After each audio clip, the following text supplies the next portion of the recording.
Montana Territory, August 1874. The sun was high and cruel when she opened her eyes. Her dress soaked through with blood and dirt, the prairie grass swaying around her like a sea of gold. Pain throbbed at her temple, belly, and legs all at once, but it was the shadow falling across her face that made her blink against the blinding light. "Ma'am," a deep voice said, low and steady, "you are safe now." She tried to lift her head, but her body screamed in protest. "Do not move just yet," the man said again. His hand was gentle against her forehead, brushing back a strand of dark hair stuck to her skin. "You are hurt." Her vision cleared enough to see him tall, broad-shouldered, a tan trail coat dusted with dirt, a silver star pinned to his chest. His eyes were blue like melted ice, jaw shadowed with a few days' worth of stubble. He looked like he belonged in a dime novel, but the worry carved into his brow was real. "Who?" Her throat cracked with dryness. He reached for his saddlebag. "Name's Yates Jennings." "Deputy Marshal out of Red Rock. I found you lying out here. Do you remember what happened?" She swallowed hard, her mind cloudy. "Marshal Jennings," she whispered. "My name is Mercy Whitlow." His eyes softened. "Mercy. That is a good name."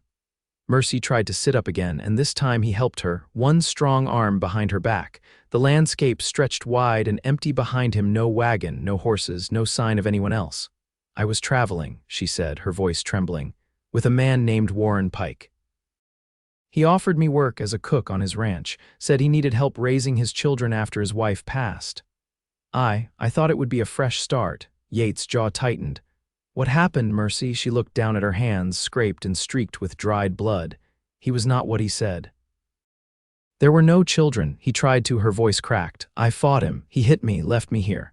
Yates nodded once, fury darkening his features, but he kept his voice calm. "You are safe now. I will get you back to town, get you proper care." "I thought I was going to die out here," she whispered. He met her gaze and held it. "You are not going to die, Mercy. I am not letting that happen."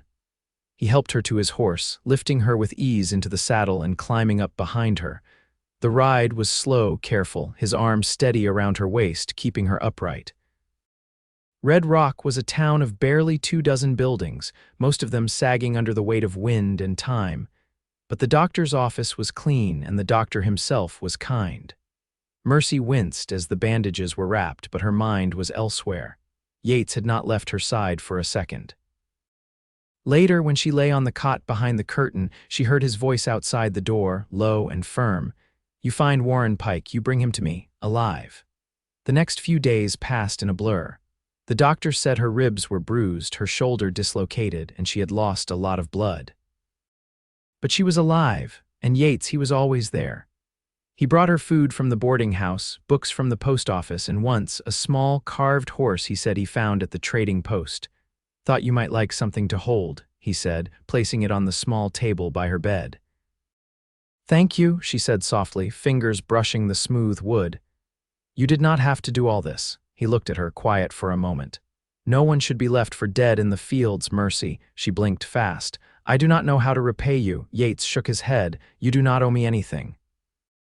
"But I would like to know you better, if you would let me." Mercy stared at him. "You do not even know what kind of woman I am." "I know you are strong and kind, and you did not deserve what happened." He paused. "I want to see you smile again." She was quiet for a long time.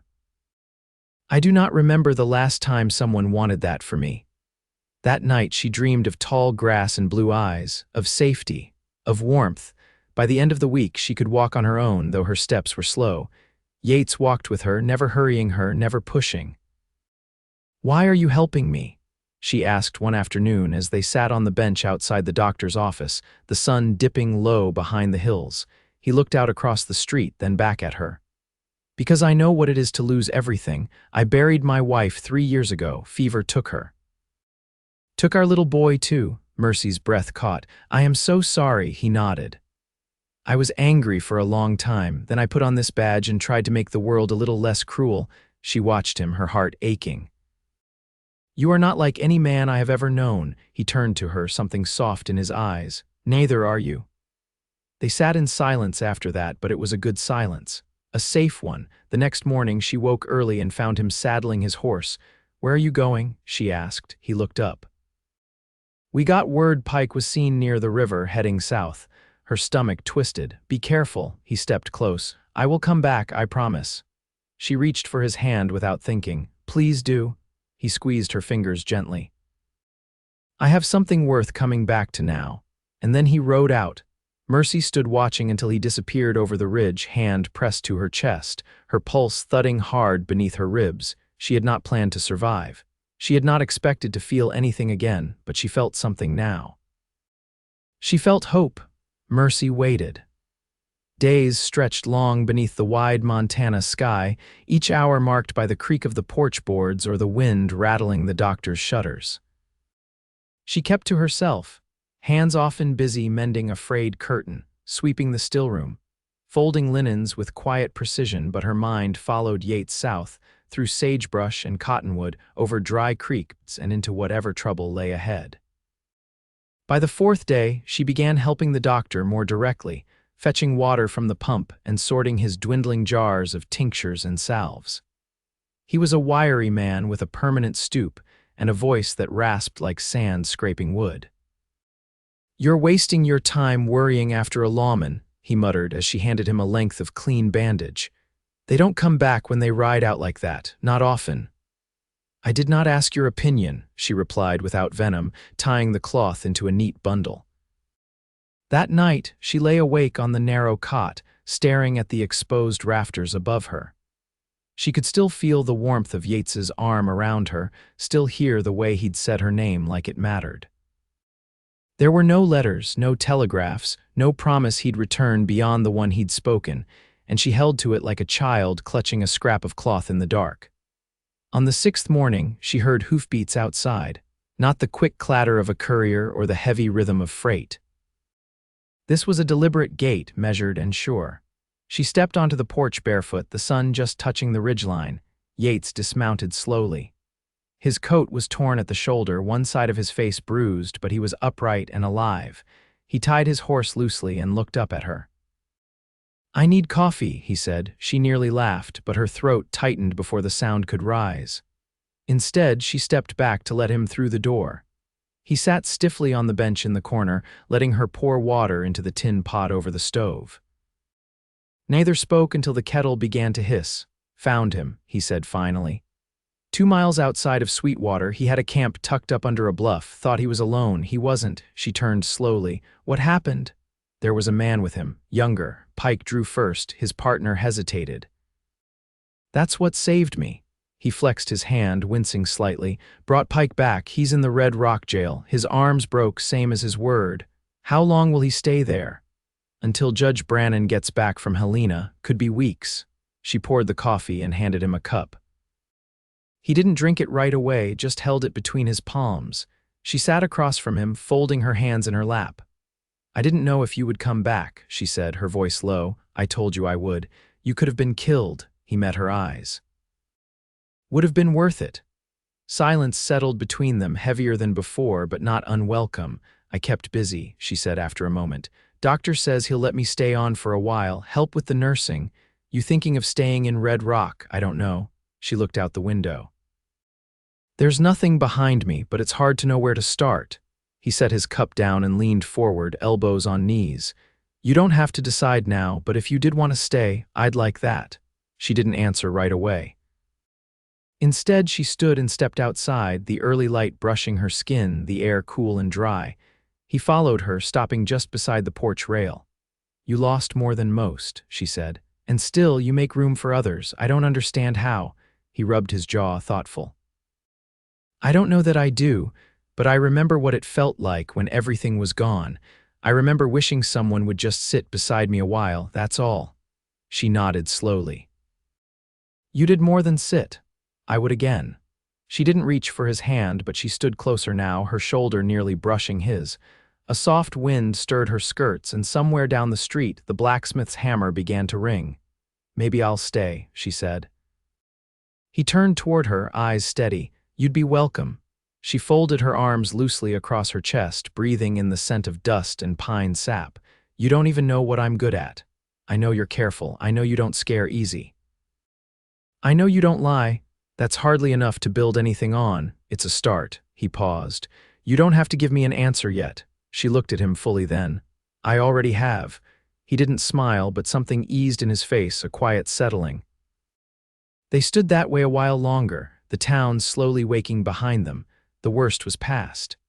And what came next, whatever shape it took, no longer felt like something to survive alone. The autumn wind came early that year, curling through red rock with the dry scent of pine needles and wood smoke. Mercy stood behind the mercantile counter, sleeves rolled to her elbows, folding muslin cloth into neat squares. She'd taken the job 3 weeks after Yates brought Pike in, and the routine steadied her, measuring flour, tallying tobacco tins, listening to the soft creak of boots on the wooden floor. Yates stopped by most evenings, never at the same hour, never staying long. He'd lean against the doorframe, tip his hat to Mrs. Granger, who ran the place, and wait quietly until Mercy finished whatever task she was on. Sometimes they walked out together. Sometimes he just nodded once, as if to say, "I see you," and left. But tonight, as dusk painted the hills lavender, he came through the door with a different look in his eyes. He held something wrapped in oilcloth. "I asked the blacksmith to make this," he said once they stepped outside. "Been meaning to give it to you." She unwound the cloth slowly. Inside lay a knife, plain handled, the blade clean and sharp. Her breath caught. "I don't want you ever unarmed again," he said. She closed the cloth around it. "Thank you. I'll keep it close." They walked toward the ridge behind the church, a path worn into the grass by mule carts and children's feet. The air carried the faint clatter of dishes from the boarding house and the rustle of leaves drying on the branches. "You ever think about leaving this place?" she asked. "Sometimes, not because I want to run, just," he paused. "Some things here remind me of who I used to be before everything went wrong." She watched a hawk drift above them, its wings stretched wide. "I don't know who I used to be. Or if I even liked her. Do you like who you are now?" "I think I'm learning to." They reached the top of the ridge, where the land opened wide and the sun dipped behind the tobacco root mountains. He sat on a rock and pulled off his gloves. She didn't sit right away. "I ain't afraid of being alone," she said, "but I don't want it anymore."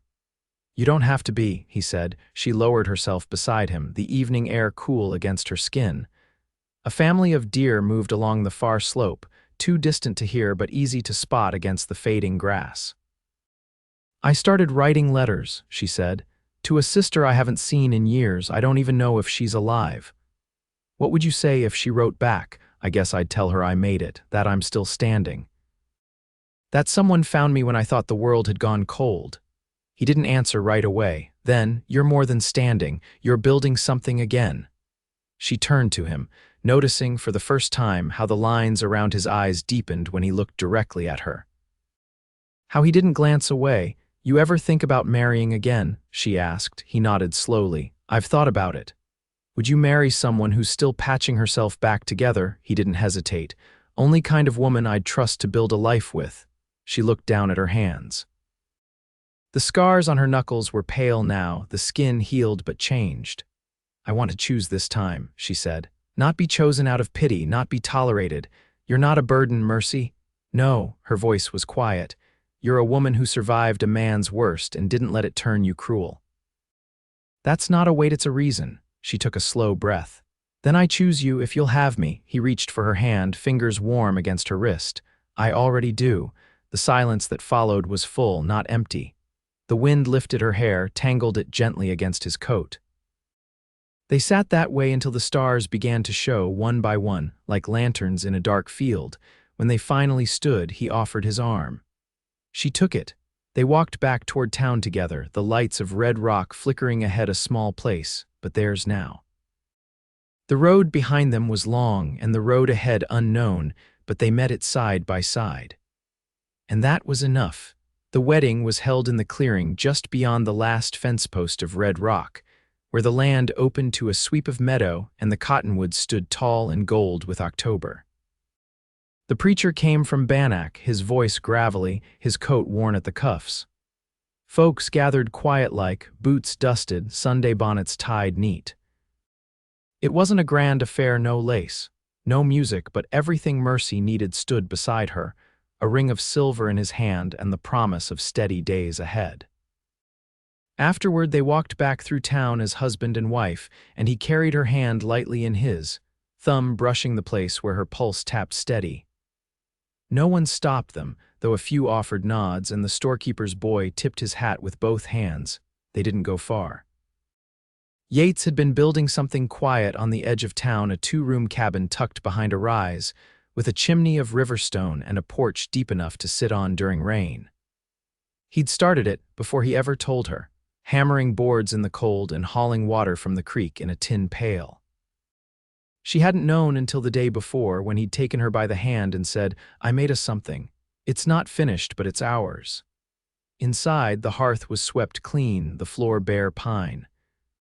One wooden chair stood near the window, and a table held a bowl of apples, small and red from the tree behind the blacksmith shed. "It's not much," he said, quiet. She touched the frame of the door. "It's everything." That night, they lay beside one another beneath a quilt stitched by a widow in town who rarely spoke but had pressed it into Mercy's arms without a word. The wind moved gently across the roof, and the fire cast long shadows across the walls. "You ever think about leaving the badge behind?" she asked. He turned his head on the pillow. "Sometimes, but not yet." "Why? There's still too many men like Pike riding free, and I can't sit still knowing that." She nodded once, understanding, blooming slow and warm. "So long as you make it home at the end of it." "I will." He took her fingers beneath the quilt, his grip certain.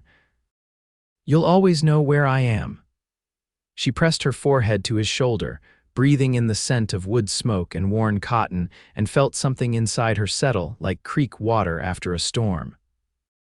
The next days passed with small rhythms, drawing water, cutting kindling, walking to town for flour and lamp oil.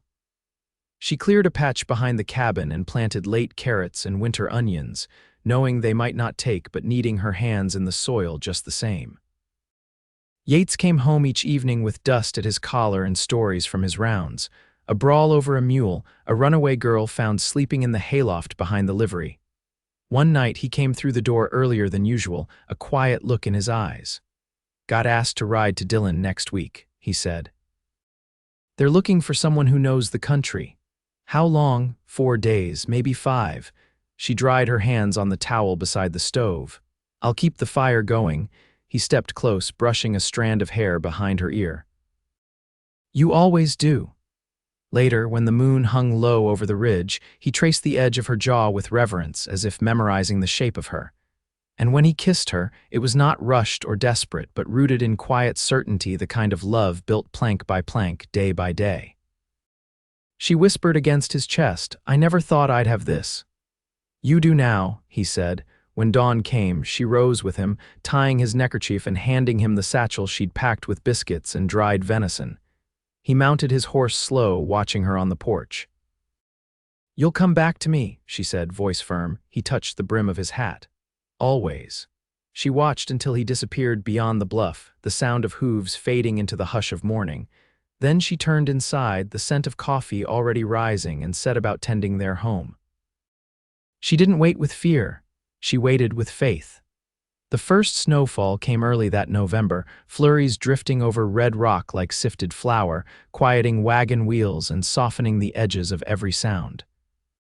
Mercy stepped out into the cold, pulling her shawl tighter, and walked the narrow path from the cabin to the ridge, where the wind met her face sharp and clean.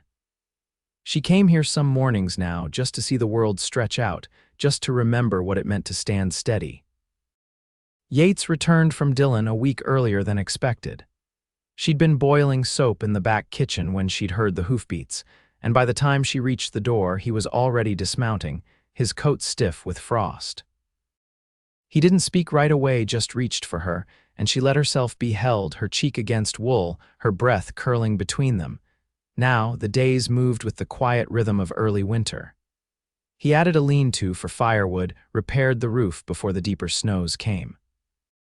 She traded preserves for beeswax down at the mercantile and stitched a new pair of mittens from rabbit hide. Neither of them said it aloud, but each task, each gesture, was a way of laying down roots. One morning, Yates stood over a wooden crate near the hearth, rubbing the back of his neck. "I got a letter from Virginia City," he said. Marshal up there is retiring. She looked up from her stitching. They want you, they asked if I'd consider it, would mean a steadier post, less riding, more time here. She set the cloth aside. Is it what you want? He shrugged, then met her eyes. I used to think I needed to stay on the road to make sense of things, but that was before. She stood and crossed the room. You don't owe me stillness. I want to offer it anyway. She reached for his hand. Then take the post. We'll manage the rest. He exhaled slow, then nodded once. I'll write them back. The letter was sent by courier and the reply came before the year's end. Yates Jennings to serve as regional marshal based in Red Rock with jurisdiction over the surrounding counties. He hung the notice beside the door, near the rifle and coat hook, and never said a word about it again. By mid-December, the cabin was sealed tight against the cold. Mercy had hung dried oranges in the window, and the scent of clove and pine resin filled the air. One evening, Yates came in with snow in his beard and a parcel wrapped in brown paper. From the blacksmith's wife, he said, handing it over. Inside was a square of fine muslin, embroidered with a single word, home. Mercy ran her fingers over the careful stitching, then folded it and placed it in the drawer beside their bed. Later, she stirred stew over the fire, and he sat carving a strip of ashwood into a spoon. The light caught his face in profile, and she watched the way his brow furrowed in thought. I never asked, she said. What made you come looking for me that day? He didn't look up. Wasn't a reason, just a feeling. I was riding patrol and something told me to veer east. You believe in things like that? I didn't, not until I found you. She turned back to the pot, but her chest ached in that quiet way it did when something true was spoken aloud. That night she woke to the sound of wind pressing against the walls and his arm around her waist. She lay still, listening to the rise of his breath, then whispered, Do you think you'll ever want more? His voice came low against her hair. More children. A bigger home. He was quiet a long moment. If you do, then yes, but if it's just this, I'll die content, she smiled, unseen in the dark. Maybe one day, spring came late. The snow melted in slow patches, revealing muddy paths and the first green tips of yarrow. Mercy knelt beside the cabin and planted rows of seeds, beans, squash, and the sugar peas she'd loved as a girl. Yates built a coop for hens, and in May they welcomed a dog that had wandered in from the hills, lean and wild-eyed, who took to sleeping on their porch as if he'd always belonged there. One morning, as she poured water into the basin, Mercy felt a sudden stillness in her body, a pause deeper than breath. She leaned against the table, and the knowing settled in like a secret she could not unknow. When she told Yates that evening, he stood silent for a moment, then knelt before her and pressed his ear to her belly, even though he knew it was far too soon to hear anything. I'll build a cradle, he said. She laughed, tears slipping down her cheeks. You don't even know if it'll be a girl or boy.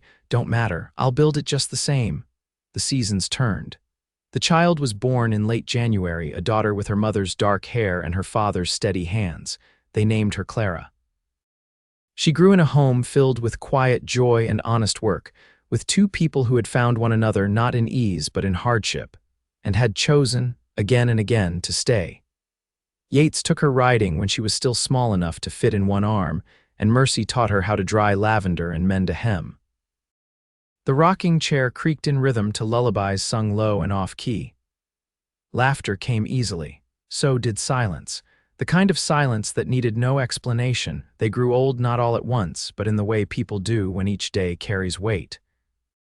He built her a bench beneath the cottonwood where they'd first spoken of marriage. She planted sunflowers along the fence. They buried the dog one spring beneath the porch and wept without shame. And when Yates's hair turned to silver and Mercy's hands began to tremble at the joints, they still rose before dawn, still took coffee on the porch, still reached for each other the same way they always had without hesitation. Love, for them, was never a single moment. It was a life threaded through with hardship and held together by choice. It endured because it was tended, not assumed, and it lasted. Always.